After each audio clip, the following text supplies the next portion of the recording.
Welcome to the world of science fiction, where extraordinary tales come to life. Enjoy the journey.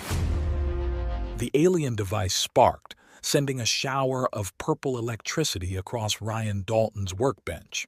He jerked back, nearly dropping his plasma wrench, as the smell of ion mist mixed with something distinctly otherworldly, like burnt rubber crossed with cinnamon. "Easy there, beautiful," Ryan muttered, wiping sweat from his forehead with the back of his hand, leaving a fresh grease streak.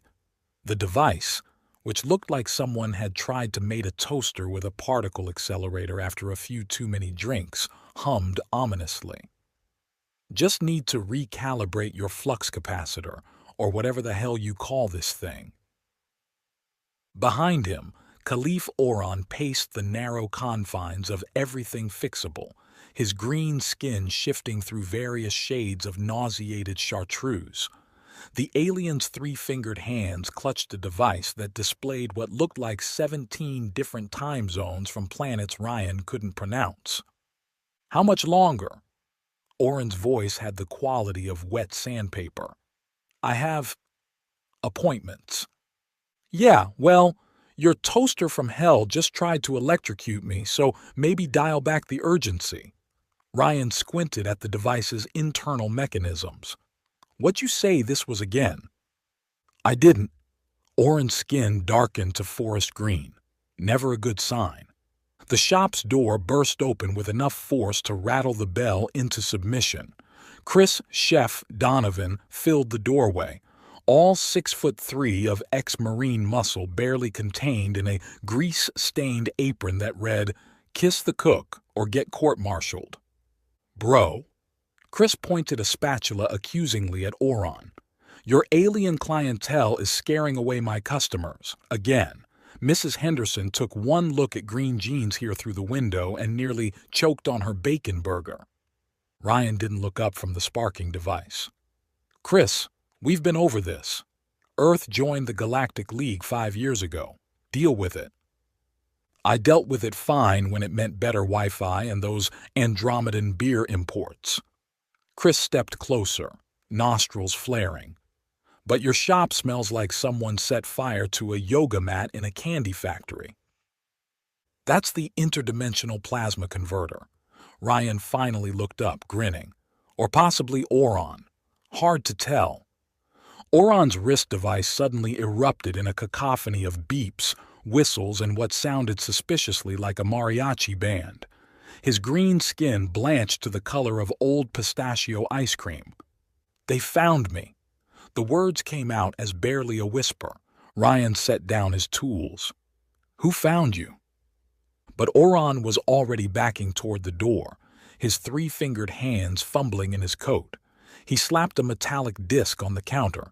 It gleamed with the oily sheen of official galactic documentation. "Your payment," Oren said, his voice pitched high with panic. "All debts settled. They're in the apartment above your shop. Both of them. Legal and binding by galactic law." "Wait, what?" Ryan lunged forward, but the air where Oren had stood shimmered and warped. The telltale ion mist stench of teleportation filled the shop, along with that damned cinnamon smell. Chris waved his spatula through the dissipating teleportation residue. "Did that walking pickle just dump something on you?" Ryan picked up the disc, which felt warm and somehow organic despite its metallic appearance. Alien script scrolled across its surface, rearranging itself into English as he watched. His stomach dropped. "Oh, shit." "What?" Chris peered over his shoulder. "What's it say?" "It says—" Ryan swallowed hard. "Transfer of custodial rights and familial obligations, pursuant to Galactic Code 743.2. He looked up at Chris. "He left me his family." Chris blinked. "Like a goldfish? Please tell me we're talking about a goldfish." "They're in the apartment upstairs." Ryan was already moving, the disc clutched in his hand. "Both of them," he said. "Both goldfish? I don't think they're goldfish, Chris." They thundered up the exterior stairs to the apartment above the shop, Ryan's master key already in hand. He'd been using the space for storage since his last tenant moved out 6 months ago. The door swung open to reveal, "Holy shit," Chris breathed. Two figures stood in the center of the barely furnished room, surrounded by what looked like 3 suitcases and a collection of alien devices that made Ryan's shop look positively mundane. The woman turned first, and Ryan's brain short-circuited. She was purple. Not painted purple. Not wearing purple. Her skin was the color of twilight, with an inner luminescence that made her seem lit from within. Amber eyes, impossibly large and flecked with gold, fixed on him with a mixture of surprise and resignation. Her hair moved like it was underwater, each strand seeming to contain its own fiber-optic light show. And she was beautiful. Not just beautiful. She was stop traffic, forget your own name, accidentally walk into a wall gorgeous. The kind of beautiful that made Ryan acutely aware he was covered in grease and probably smelled like burnt electronics. "You are Ryan Dalton?" Her voice had an accent he couldn't place, musical with consonants that seemed to sparkle. "The mechanic." I, Ryan's brain was still rebooting. "Yeah?" A snort came from the younger figure, a girl who looked about 16 in Earth years with the same purple skin, but hair tinted green and woven through with what appeared to be actual tiny lights. "Smooth, Mom. We've been transferred to a guy who can't even form complete sentences." The woman, Mom apparently, shot her daughter a warning look that transcended species. "Arena, manners." "What manners?" Arena dropped onto a threadbare couch with teenage disgust. "We just got handed off like a Netflix password. Again." Chris, ever helpful, stage whispered to Ryan, "Dude, the green guy left you purple people." "I can see that," Ryan hissed back, then cleared his throat. "Sorry, I'm just processing. Oron said something about payment? Debts? You're his." "We're nothing to him."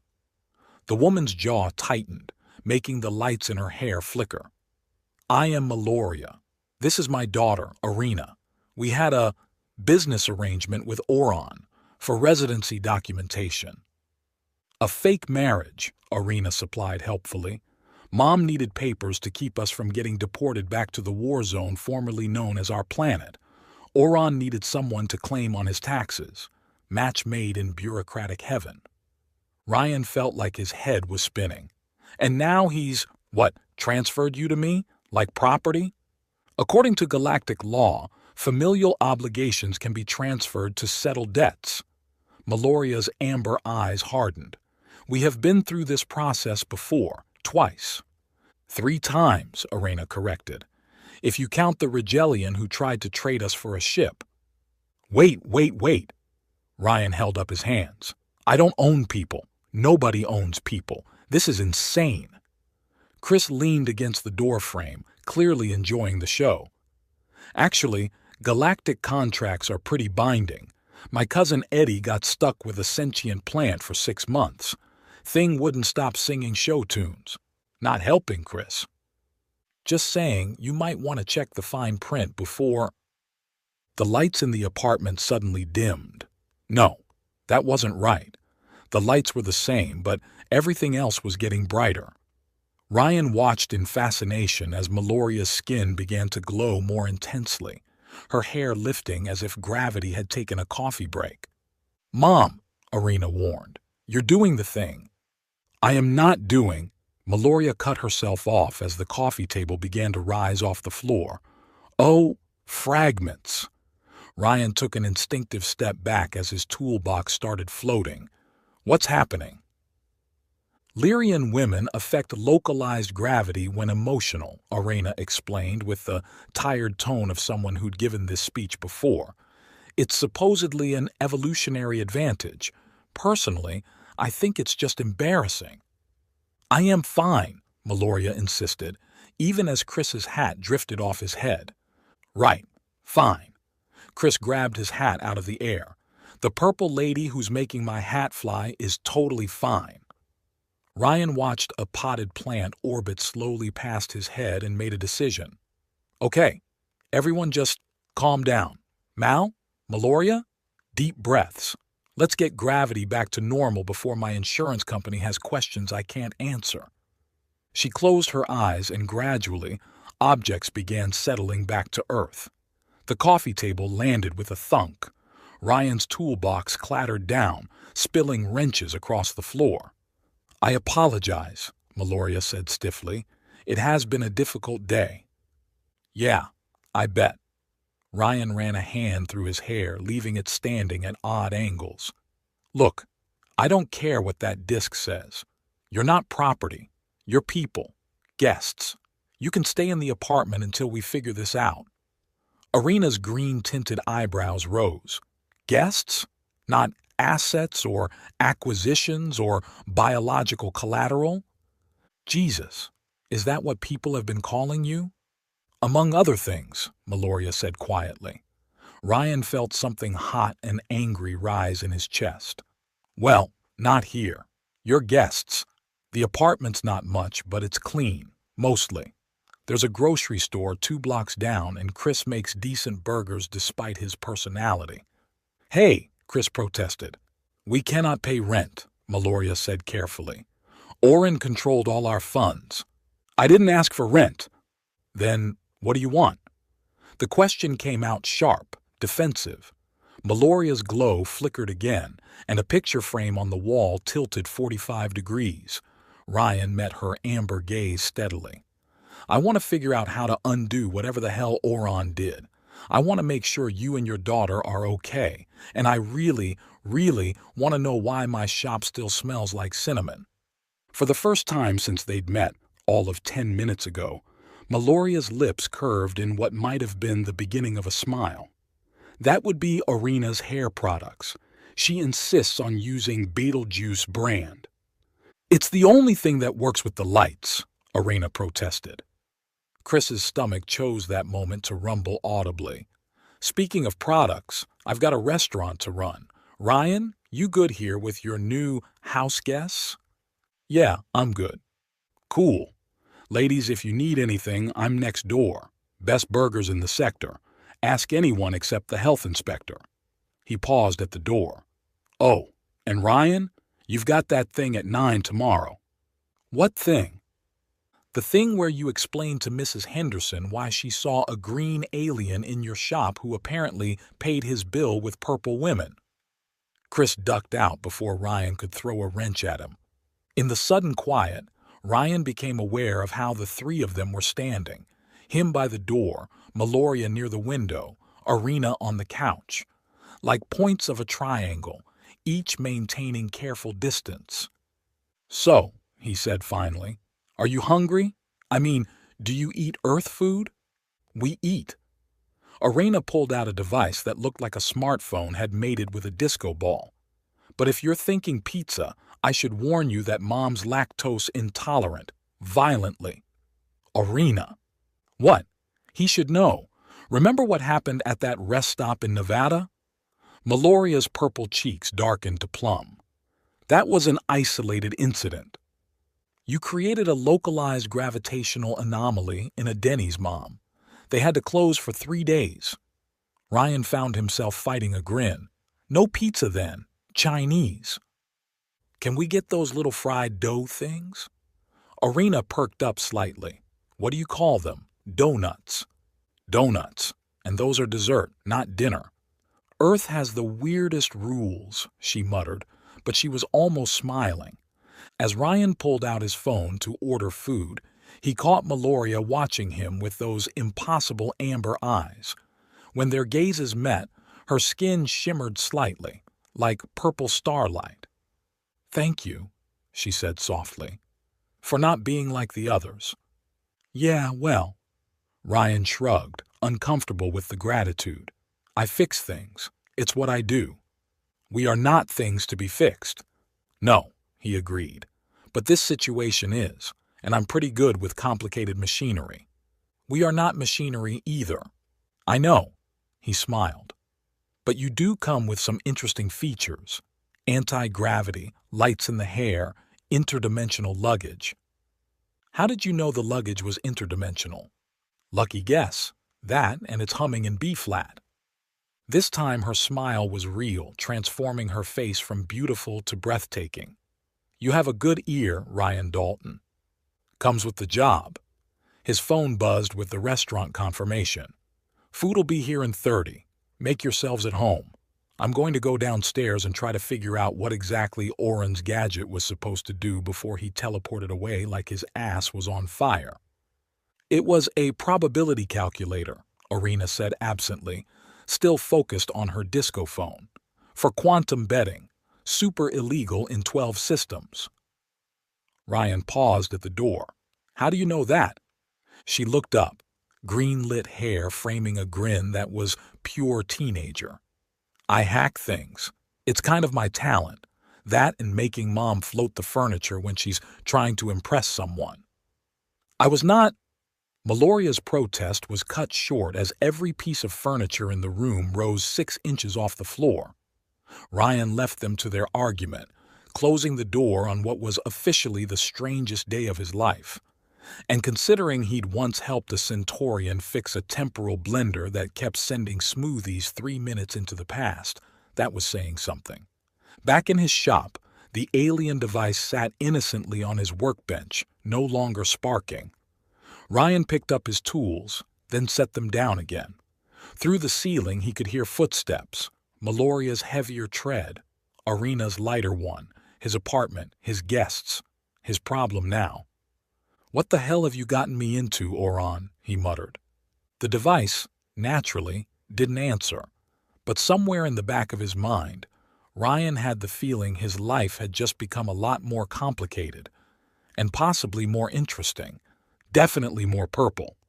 The pounding on Ryan's shop door at 7 a.m. could have woken the dead, or at least the deeply hungover, which was Ryan's current state after staying up until 3 a.m. trying to figure out galactic contract law on the internet. Open this establishment immediately. The voice had the quality of someone who'd swallowed a bureaucracy manual and was slowly digesting it. This is official Galactic League business. Ryan stumbled to the door, still in yesterday's grease-stained jeans and a t-shirt that proclaimed, "I'm not a rocket scientist, but I play one at work." He yanked it open to find himself face to face with a being who had one face too many. The alien stood about 5'8", with skin that looked like someone had pressed old ledger paper over a humanoid form. Lines of faded text scrolled across his visible surfaces, regulations, subsections, amendments. But it was the 3 eyes that made Ryan step back.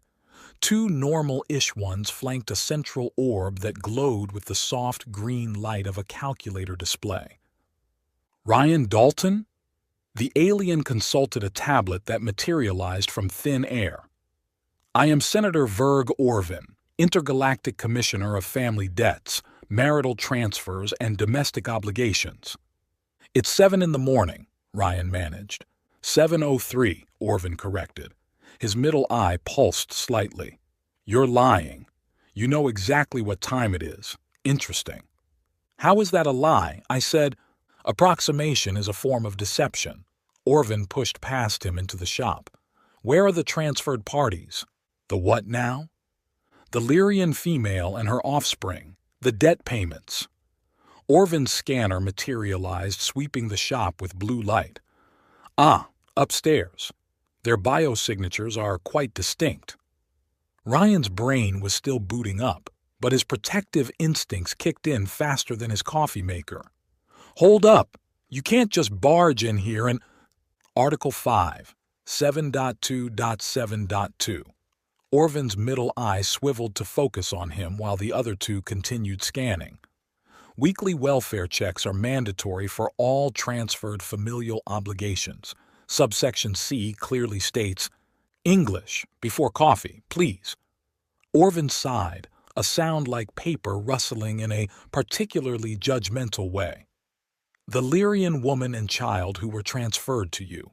I must verify their living conditions, confirm the validity of the arrangement, and ensure all galactic regulations are being followed. They're not things to be verified. They're people. People subject to galactic law. The scanner beeped. Interesting. High stress levels detected upstairs. Gravitational anomalies. Has the Lyrian female been experiencing emotional dysregulation? Before Ryan could answer or figure out what the hell emotional dysregulation meant, a crash echoed from the apartment above, followed by what sounded like creative cursing in an alien language. That would be a yes, Ryan muttered, heading for the stairs. Orvin followed, his footsteps eerily silent for someone made of sentient paperwork. They found Meloria in the kitchen, surrounded by the floating remains of what had been Ryan's toaster. Pieces orbited her head like disappointed satellites while she stood frozen, hands still extended toward where the appliance had been. "I just wanted toast," she said miserably. "How do Earth devices break so easily?" Mal. Ryan carefully navigated the gravity field, noting how his steps got lighter the closer he got to her. Deep breaths. Let's bring the toaster down before... Meloria. Orvin's voice cut through the moment like a paper cut. "I should have known." The toaster pieces crashed to the counter. Meloria spun, her amber eyes widening, then narrowing to golden slits. "Verg. You know each other?" Ryan looked between them, noting how Meloria's skin had darkened from twilight purple to something closer to midnight.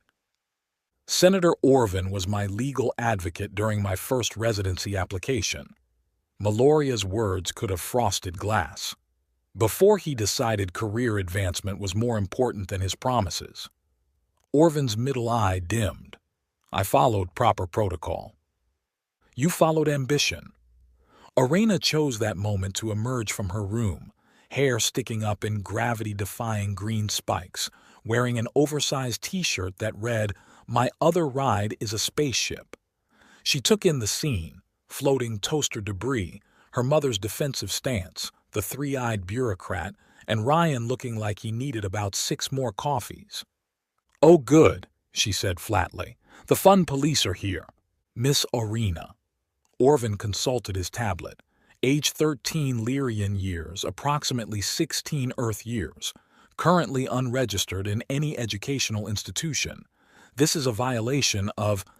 "I start school Monday," Arena interrupted. "Ryan already set it up. Jefferson High. Go Wildcats or whatever." Orvin's scanner swept over her. "Genetic anomalies detected. Hybrid traits. Your father was... gone." The word shot out like a bullet. "That's all that matters." An awkward silence filled the kitchen, broken only by the gentle plink of toaster parts finally settling. "Right." Ryan clapped his hands together. "How about coffee? Bureaucracy always goes better with caffeine." "I don't consume Earth beverages," Orvin said primly.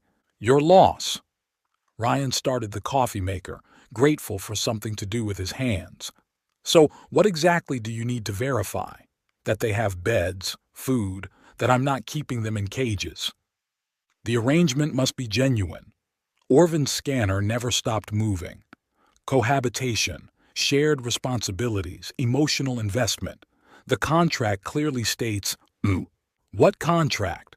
Ryan spun around. "I never signed anything. Oron dumped that disk and vanished." "Acceptance of payment constitutes agreement." Orvin's middle eye brightened, focusing on Ryan with uncomfortable intensity. "You allowed them to stay. You provided shelter. You filed the school registration. All actions consistent with accepting the transferred obligation." "I was being a decent human being. Admirable. Also legally binding." Meloria moved closer to Ryan, close enough that he caught her scent, ion mist and something floral, like roses struck by lightning. "What happens if he refuses?" "You and your daughter will be deported to Lyrian immediately." "Lyrian is a war zone," Ryan protested. "That's not my concern." Orvin made a note on his tablet. "However, Mr. Dalton would also face penalties. Breach of galactic contract carries a minimum sentence of 5 years labor on the asteroid mines of Kepler 442b." The asteroid, are you insane? I am thorough. Orvan's eyes, all three, surveyed the apartment. This living space is inadequate for a family unit. The Lyrian female requires a private meditation space. The adolescent needs proper study facilities. And where are the recreational areas? It's a two-bedroom apartment, not a compound. Substandard, another note. I'll return in 72 hours for a proper inspection. I expect to see evidence of genuine cohabitation, shared meals, interpersonal bonding, perhaps some indication that this isn't merely a charitable arrangement. What's that supposed to mean? Ryan demanded. Orvan's middle eye swiveled between Ryan and Meloria. My sensors detect no romantic attachment, no pheromonal bonding, no synchronized biorhythms. This appears to be a platonic arrangement which violates subsection. We just met yesterday. Irrelevant. The contract specifies a familial unit, not roommates. Orvan headed for the door, pausing at the threshold. 72 hours, Mr. Dalton. I suggest you use them wisely. The door clicked shut with finality. Well, Arena said into the silence, he seems fun, in a soul-sucking bureaucrat from hell kind of way. Language, Meloria said automatically, then sank into a kitchen chair. This is worse than I thought. Ryan poured coffee with hands that weren't quite steady. Okay, someone explain. Now, what's his deal? Why does he care so much about this arrangement? Meloria accepted the mug, wrapping purple fingers around it like a lifeline. Verg and I, we knew each other. Before. Mom was his secretary, Arena supplied helpfully, back when she was trying to get refugee status the legal way. I was his legal assistant, Meloria corrected. He was brilliant, passionate about refugee rights. He helped hundreds of families find sanctuary. Her voice softened. I thought he was different. Let me guess, Ryan said. He was offered a promotion, senior commissioner, but it required absolute adherence to regulations, no personal relationships that might compromise his judgment. She took a sip of coffee, grimaced. Is this supposed to taste like burnt rubber? That's how you know it's working. Ryan sat across from her. So he chose the job. He chose the rules. Meloria's hair dimmed to almost black. And now he enforces them with the passion he once used to break them. Classic overcompensation, Arena observed. He's probably still hung up on you, Mom.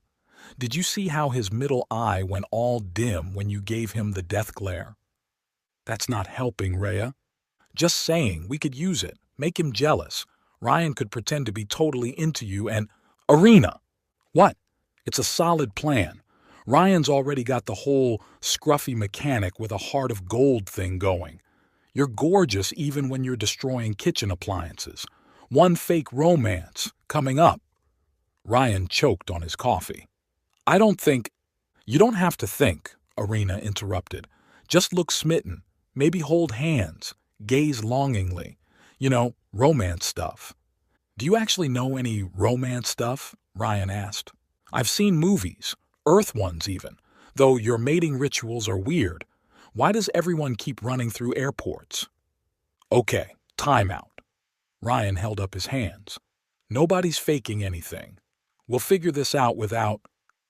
The coffee mug in Meloria's hands shattered, not exploded, not cracked.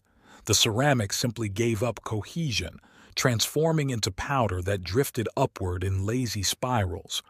Coffee splashed across the table, defying gravity to form perfect spheres that floated like brown pearls.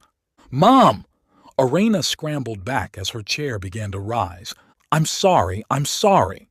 Meloria pressed her palms flat on the table, but it only made things worse. The wood groaned and began to bend, forming a shallow bowl with her hands at the center. Ryan didn't think. He reached out, covering her hands with his. Hey, look at me. She did, amber eyes wide with panic and embarrassment. It's just a mug, he said softly. And honestly, that table was ugly anyway. I've been meaning to replace it. I'm destroying your home. You're having a rough morning. There's a difference."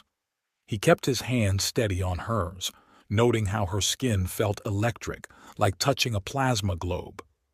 "Tell me about flying. You said you were a pilot?" The subject change caught her off guard. Yes, atmospheric and orbital. I flew rescue missions during the evacuation." "What kind of ship?" "A Kestrel-class interceptor. She was fast, nimble, could dance between laser fire like—" She trailed off, lost in memory. "Like?" Ryan prompted gently. "Like starlight through water." A sad smile touched her lips. "I named her Hope's Dawn. Silly, I know." "Not silly at all."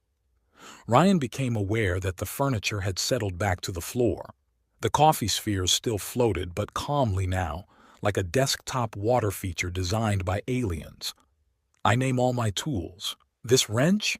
That's Bethany. The plasma cutter is Dr. Destructo." "Dr. Destructo?" Despite everything, Meloria laughed. The sound transformed her face, light dancing under her purple skin like captured sunshine. "That's terrible." "Right?" Ryan grinned. "But you can't argue with results. Dr. Destructo has never let me down." "Unlike actual doctors," Arena muttered, but she was smiling too. They stayed like that for a moment, hands touching across the warped table, coffee drops orbiting lazily overhead, morning sun streaming through the window to paint purple and gold patterns on the wall. Then Chris burst through the door without knocking, because of course he did. "Yo, Ryan! Did you see the three-eyed freak?" "Oh." He took in the scene. "Am I interrupting something? Because this looks like something." Ryan jerked his hands back. Meloria's skin darkened to plum. The coffee drops splashed down like caffeinated rain. "Nothing," they said in unison, which convinced exactly nobody. "Right." Chris helped himself to coffee, pointedly ignoring the floating furniture situation. "So the bureaucrat alien, he giving you grief?" "He wants proof we're a real family," Arena supplied. "In 72 hours, or Mom and I get shipped back to a planet that's basically one big crater and Ryan goes to space jail." "Space jail sucks," Chris said sagely. "My cousin did 3 months for illegally importing Arcturian massage oil. Came back speaking in equations." "That's not helpful, Chris." "I'm just saying, maybe you should play along. Act family-ish. How hard can it be?" As if in response to his question, the kitchen sink decided to achieve orbit, pulling free from the counter with a screech of protesting metal. "I'll get my tools," Ryan sighed. The next 71 hours passed in a blur of domestic disasters and desperate preparations. Meloria's gravity surges seemed tied to her emotional state, which meant every frustration, embarrassment, or moment of happiness came with its own gravitational consequence. They lost 3 toasters, a blender, and Ryan's favorite coffee mug to the phenomenon he'd started calling purple power surges. "It's not purple power," Meloria protested, floating 6 inches off the ground after a particularly intense surge triggered by a spider. "It's a complex manipulation of localized gravitational fields through emotional quantum entanglement." "So, purple power," Ryan said, offering her a hand to pull herself back down. She took it, and the contact sent the usual electric tingle up his arm.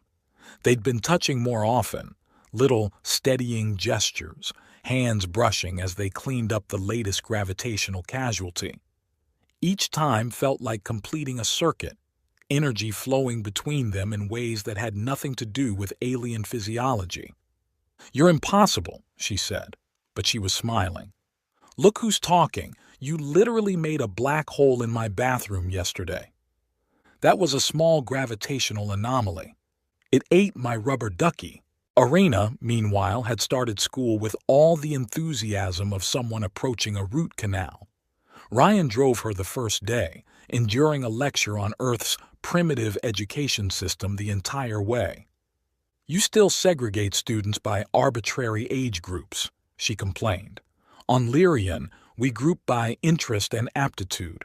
I was in advanced quantum mechanics with beings 3 times my age. Yeah, well, here you get to dissect frogs and pretend to care about the Pythagorean theorem. The Pythagorean theorem is fundamental to understanding spatial relationships in multiple dimensions. It's also on the standardized test, so pretend to learn it again. She slumped in the passenger seat. This planet is backwards. Hey, Ryan pulled up to the school. I know this sucks. All of it. Being stuck here, starting over again, having some three-eyed bureaucrat threatening to tear apart what little stability you've found. But you're tough. Tougher than any teenager I've met, Earth or otherwise. Arena was quiet for a moment. My dad used to say that I was tough, right before he left for his last mission. Rhea, it's fine. She grabbed her backpack, modified with her tech to be bigger on the inside. I'll see you at 3. Try not to let Mom gravitize the whole shop while I'm gone. But by the end of the day, Arena had made exactly one friend. Lila Rodriguez, a whirlwind of energy and social media savvy who'd taken one look at the new girl with the cool hair and declared them besties. She's documenting everything, Arena reported over dinner. Apparently, I'm aesthetic goals and my hair is giving main character energy, whatever that means. Sounds like she likes you, Ryan offered. She thinks I'm using some kind of next-level hair dye. I didn't correct her. Arena poked at her spaghetti. Is it wrong that I kind of like having someone who doesn't know I'm an alien refugee with a probably dead dad and a mom who breaks physics when she's upset? No, Meloria said softly. It's not wrong to want normal. Even if normal is a lie. Sometimes lies let us breathe, Ryan said. Just don't let it become who you are. Arena looked at him with those 2 wise eyes. Speaking from experience? My fiancée left me at the altar, Ryan admitted. Left a note saying she couldn't marry someone who fixes everyone but himself. I told myself I was fine. Lied to everyone, including myself. Took 2 years to admit she might have had a point. Did you ever fix yourself? Meloria asked. Ryan met her gaze across the table. Working on it. Something passed between them. Understanding, maybe. Recognition of shared damage and the careful hope of healing. Then the spaghetti pot achieved liftoff, and the moment dissolved into the usual chaos. By the 3rd day, they developed routines. Meloria helped in the shop, her steady hands and surprising technical knowledge making her an asset despite the occasional floating tool. Ryan taught her to drive in the evenings, using the empty parking lot behind Chris's restaurant.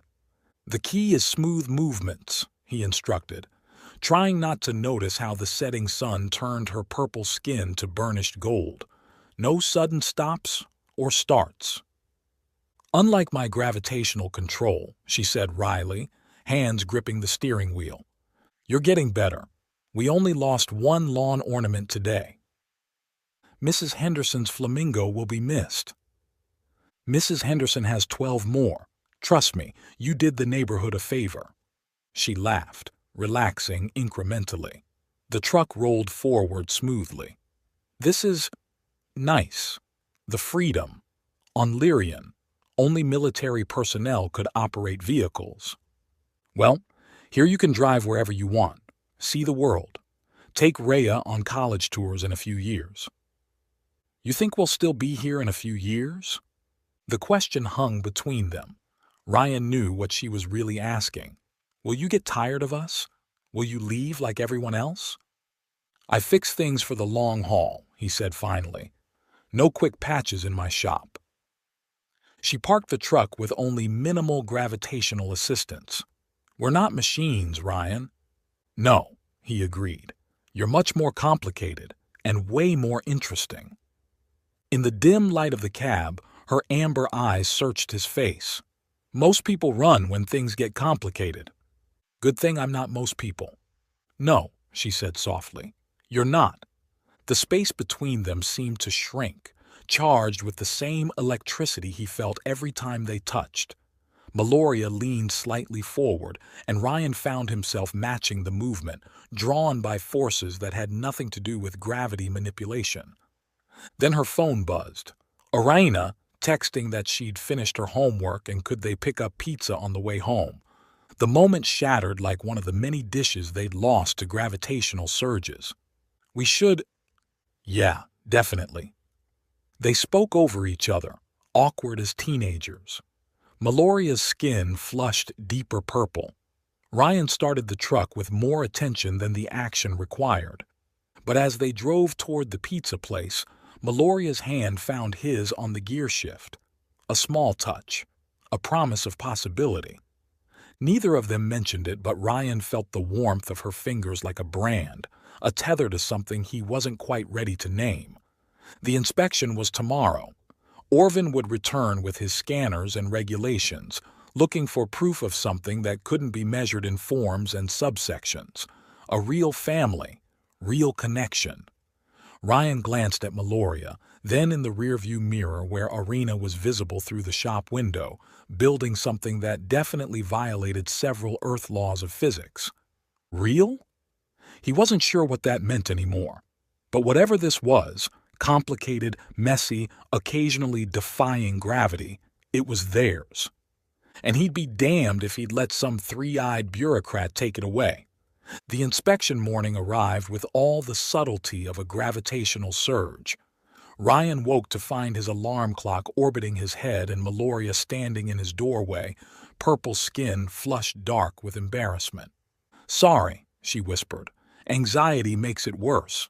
It's fine." He caught the clock mid-orbit. "Though this explains why I dreamed I was on a space station." She managed a weak smile. "Orvin will be here in an hour." "Then we better make sure Rhea's up and..." "She's gone." The words hit like ice water. Ryan shot out of bed, suddenly very aware he was only wearing boxers. Meloria's eyes flickered downward before snapping back to his face, her skin darkening further. "What do you mean gone?" "Her window's open. She left this." Meloria held out a piece of paper with shaking hands. Ryan took it, reading Irina's sharp handwriting. "I'm not cargo to be passed around. You're all better off without the complications I bring. Don't look for me. I know how to disappear. Dad taught me that much before he vanished. Tell Ryan thanks for trying. Tell Mom I love her. Tell Orvin he wins." No." Ryan crumpled the note. "No, she doesn't get to do this. Not now." He grabbed yesterday's jeans, hopping on one foot while Meloria turned politely away. "How long has she been gone?" "Her bed hasn't been slept in. So, hours maybe?" "Damn it!" Ryan yanked on his shirt. "She disabled the camera I put on her window, didn't she?" "You put a camera on my daughter's window?" "For exactly this reason. I know a runner when I see one." He grabbed his phone, already dialing. "Chris? Yeah, I know it's early. Rhea's gone. No, not kidnapped. She ran. Because she's 13 and thinks sacrifice is noble instead of stupid." Meloria sank onto his bed, and suddenly every piece of furniture in the room rose 6 inches. "This is my fault. I should have seen it coming. Should have..." "Hey." Ryan sat beside her, ignoring the floating nightstand. "We'll find her. She's smart, but she's also hurting. Hurt people make mistakes." "How do you know?" "Because I've been there." He squeezed her hand. "After Kelly left me at the altar, I disappeared for 3 weeks. Drove to Mexico, thinking everyone would be better off without the guy who couldn't even keep his fiancée interested." "What brought you back?" "Chris. He tracked me down, dragged me out of a sketchy motel, and told me that running from pain just means you're alone when it catches up." Ryan stood, pulling Meloria with him. "We're not letting Rhea be alone." They rushed downstairs to find Chris already in the shop, along with... "Orvin?" Ryan stared at the three-eyed bureaucrat. "It's not time for the inspection yet." "The inspection is postponed." Orvin's middle eye was dim, the other two showing something that looked almost like concern. I detected the young one's biosignature leaving the area at approximately 3:47 a.m. I've been tracking her. You've been why? Orvin adjusted his tie, ledger skin flushing. Because I have some experience with running, and with the particular desperation that drives it. I don't have time for your life story, Meloria snapped. Where is my daughter? The abandoned Griffith Observatory, the one where Mr. Dalton first repaired Oron's equipment. His scanner materialized. She's been modifying the old communication array. I believe she's trying to contact her father's last known coordinates. Meloria's gravity field pulsed, sending tools spinning. She still thinks he might be alive. We need to go, Ryan said. Now. I'm coming with, Chris declared. I'm not losing my best customer. Plus, someone needs to keep you idiots from doing something stupid. Your concern is touching, Orvin said dryly. Kenneth, Three Eyes, you got a car, or do we all pile into Ryan's truck? 20 minutes later, they were speeding toward the observatory in Orvin's official vehicle, a sleek thing that handled like a dream and occasionally phased through traffic. Is this street legal? Ryan asked, gripping the door handle as they passed through a semi-truck. I have diplomatic immunity. Orvin navigated with disturbing efficiency. Also, human traffic laws are more like suggestions when you can manipulate molecular density. Great. My daughter's runaway attempt is being enabled by casual law-breaking. Meloria sat rigid in the back, her field making everyone's hair stand on end. Your daughter, Orvin said carefully, is attempting to find closure, something I understand intimately. Here we go, Chris muttered. I was 8 Earth years when my planet fell to civil war, Orvin continued, ignoring him. My parents put me on a refugee ship, promised they'd follow on the next transport. I waited at the spaceport for 73 days, scanning every arrival, creating increasingly complex algorithms to track ships, predict arrival times, calculate the probability of their survival. The car fell silent except for the hum of the engine. On day 74, Orvin said quietly, I received an automated message. Their ship had been destroyed attempting to leave the system. I was alone, and I decided that if I couldn't control who lived or died, I could at least control everything else. Every rule, every regulation, every subsection became a wall between me and chaos. That's why you're such a hard ass about the contracts, Ryan said. Rules don't leave, rules don't die, rules don't promise to follow, and then Orvin cut himself off. We're here. The observatory loomed against the dawn sky, its dome cracked and weathered. Ryan could see lights flickering in the main building. Arena's handiwork, no doubt. They found her in the central room, surrounded by cobbled-together equipment that looked like Radio Shack had mated with alien tech. She sat hunched over a console, green-tinted hair hiding her face as she typed commands with desperate efficiency. Come on, she muttered. Come on, answer, please, just once. Rhea, Meloria said softly. Arena spun, eyes red-rimmed and defiant. I disabled the tracker on Ryan's truck. How did you— We're adults with resources, Ryan said. Also, Orvin is apparently part bloodhound. I prefer efficiently observant, Orvin corrected. Go away. Arena turned back to her console. All of you. The inspection's in an hour. You need to be there. Show him you're better off without— A burst of static cut her off. Then, with crystal clarity, an automated voice filled the room. Scout Ship 7394 destroyed in action. No survivors. Message repeats for next of kin. Scout Ship 7394 destroyed in action. No survivors. Message repeats. Arena's hand hovered over the disconnect button, trembling. No, she whispered. No, that's wrong. He's smart. He's careful. He promised— The message repeated, relentless in its mechanical sympathy. He promised he'd come back, Arena's voice cracked. He said one more mission. One more, and we'd be safe. We'd be together. He promised. Her legs gave out. Ryan caught her before she hit the ground, and suddenly she was sobbing, great, gulping sobs that shook her entire frame. I knew, she gasped against his shoulder. I always knew he was gone. But hoping hurt less than knowing. Hoping meant maybe he just forgot us. Maybe he found something better. But dead means he tried to come back and couldn't, and I've been hating him for nothing. Meloria dropped beside them, wrapping her arms around both. Her own tears floated upward, defying gravity like purple rain in reverse. We may not be the family you dreamed of, she said fiercely, but we're the family you have, and we're not going anywhere. Everyone goes, Arena choked out. Everyone leaves or dies or trades you away. Not us, Ryan said firmly. Not this family. We're not even a real family. We're just people Oren dumped because he couldn't pay his bill. Hey. Ryan pulled back enough to meet her eyes. You know what? You're right. We're not a traditional family. Your mom accidentally creates black holes when she's stressed. You hack alien tech and build communication arrays that violate FCC regulations. I name my tools and talk to broken appliances.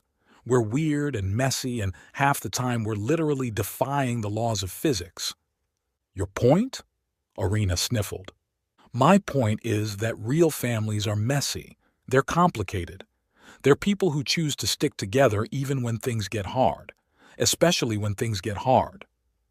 He glanced at Meloria, then back at Arena. I fixed your mom's interdimensional tea maker. Do you have any idea how complicated that was? I'm pretty invested now. Despite everything, Arena let out a watery laugh. It did take you 3 hours. 3 hours and 2 electrical burns. I earned my family the hard way. Promise? The word came out small, vulnerable. Promise you won't leave? I promise, Ryan said. Cross my heart, hope to die, stick a plasma wrench in my eye. That's a terrible oath. I'm terrible at oaths. Ask Chris. It's true, Chris called from the doorway where he'd been standing guard. His wedding vows were just tool puns. Which is why Kelly left me at the altar, Ryan added. But hey, her loss. She never got to see my really good material. Arena buried her face in his shoulder again, but this time he felt her smile. They stayed like that for a long moment, a purple woman defying gravity with her tears, a teenage girl learning to let herself be held, and a mechanic who'd somehow found himself in the middle of an alien family drama and discovered he belonged there. Finally, Orvin cleared his throat. While this is touching, we do have a legal matter to attend to. Screw the inspection, Ryan said. No. Orvin's middle eye brightened with determination. Not the inspection, something far more important. He turned to Meloria. How familiar are you with the Galactic Refugee Protection Act of 2387? Moderately? Meloria wiped her floating tears. Why? Because I've been an idiot. Orvin pulled out his tablet, fingers flying across the surface. I've spent so much time enforcing the letter of the law that I forgot its spirit. The debt transfer. It's invalid. What? All 4 of them said in unison. Oron listed you as property in the transfer, but you're registered refugees. Refugees cannot be owned, transferred, or traded under any circumstances. It's fundamental law, superseding all contract provisions. His 3 eyes gleamed. I can file an emergency petition with the Galactic Court. Today. Now. You do that? Meloria asked. After everything? After you chose your daughter over comfort, after you risked everything for safety, after you've built something real with someone who sees you as people, not obligations. Orvin's ledger skin shifted, showing what might have been a smile. Yes, I'd do that. I should have done it 15 years ago. 15 years. Meloria's eyes widened. Verg. Ancient history, he said briskly. We have court in 2 hours. Mr. Dalton, I trust you have something appropriate to wear? I have a shirt without oil stains, Ryan offered. That'll have to do. The Galactic Court operated out of what used to be a Bank of America building because even alien legal systems appreciated good vault security. Ryan stood before a panel of judges that looked like the cantina scene from Star Wars had gone to law school. Tentacles, multiple eyes, and one that might have been sentient gas in a suit. "State your case," the central judge intoned through a translation device. Ryan looked at Meloria and Arena, sitting in the gallery with Chris. Orvin stood at the prosecution table, having recused himself as their inspector to serve as their advocate. "Your Honors," Ryan began, then stopped. He'd prepared a speech, practiced it in the car. But looking at his purple girls, and yeah, somewhere in the last week they'd become his, all the prepared words evaporated. "I wasn't given a family as payment," he said instead. "That's what the contract says, but contracts lie. 3 days ago, a scared woman and her daughter showed up at my shop.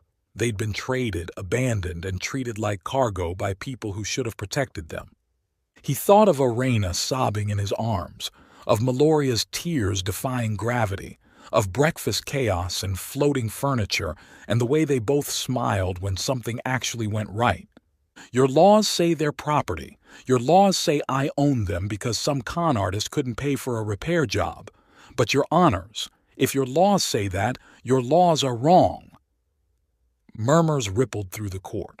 The gas judge flickered orange, apparently not a good sign. "They're not here because of any debt," Ryan continued. "They're here because this is their home, because family isn't a contract or a clause or subsection 7, B. whatever. Family is choice. It's staying when things get hard. It's catching someone when they fall, even if they're literally defying gravity at the time." Someone in the gallery snorted. Definitely Chris.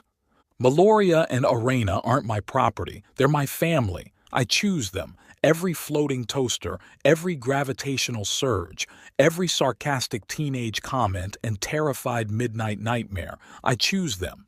And if your laws don't recognize that, well, then your laws need better mechanics." Silence fell over the courtroom. The central judge conferred with the others in languages Ryan couldn't identify. Orvin stood perfectly still, all 3 eyes focused on the bench. Meloria reached for Arena's hand, and even from across the room, Ryan could see the slight shimmer of anxiety in her purple skin. Finally, the judge spoke. "The court has reached a decision." Ryan held his breath. "The debt transfer is declared null and void. Oron of Kepler 442b will face fraud charges for misrepresenting sentient beings as transferable assets. Furthermore, Meloria and Arena of Lyrian are granted full refugee status under the Protection Act of 2387 with immediate Earth residency privileges." The courtroom erupted. Chris whooped. Orvin's middle eye blazed with what might have been pride. And Meloria? Meloria launched herself across the courtroom, gravity be damned. She hit Ryan with enough force to stagger him, her arms wrapping around his neck as momentum carried them in a slow spin that defied several laws of physics. "Thank you," she whispered against his ear. "Thank you, thank you, thank you." "Hey," he said softly. "Family, remember? This is what we do." She pulled back just enough to meet his eyes, amber boring into brown. "Is that what we are? Family?" "Among other things," Ryan admitted. And then she kissed him. The courtroom erupted in a mix of cheers and alien sounds of approval. Somewhere Chris wolf whistled. The gas judge turned pink, which was apparently how it showed embarrassment. But Ryan didn't care about any of that. Meloria's lips were soft and tasted like starlight, her gravitational field wrapping around them both until his feet left the ground. They floated there, spinning slowly in their own private orbit while purple light danced under her skin like captured aurora. "Mom, gross!" Arena's voice cut through the moment. "Get a room, or at least stop defying physics in public." They broke apart, laughing. Ryan's feet touched ground again, though he still felt weightless. "She's got a point," he said. "My daughter, the mood killer. But Meloria was smiling, radiant with joy and relief.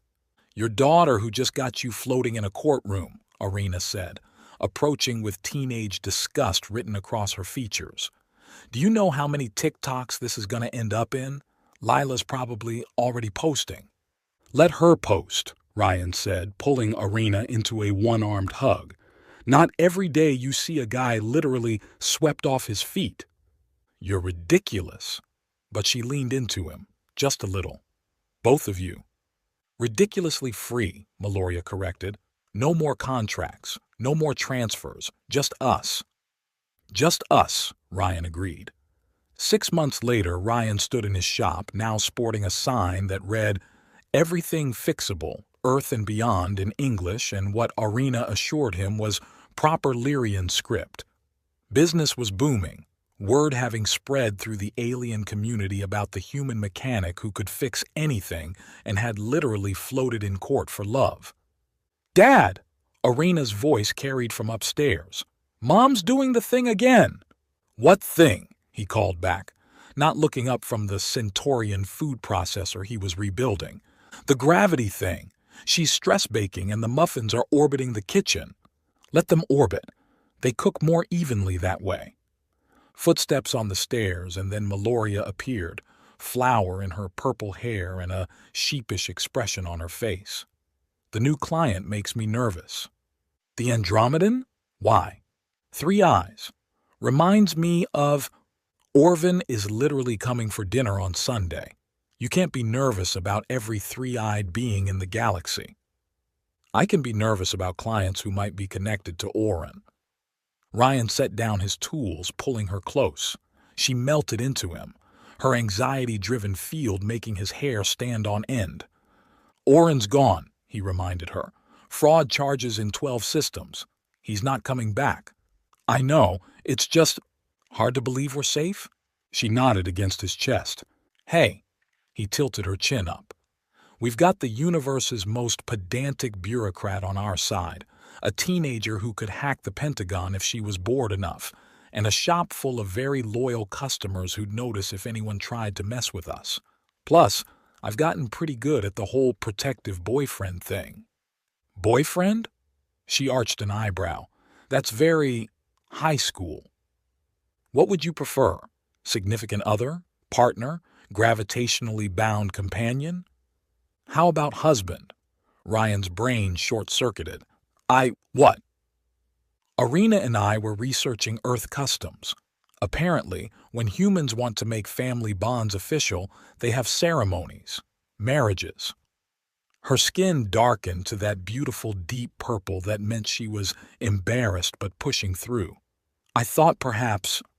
Are you proposing to me?" "I might be. Is that something you'd want?"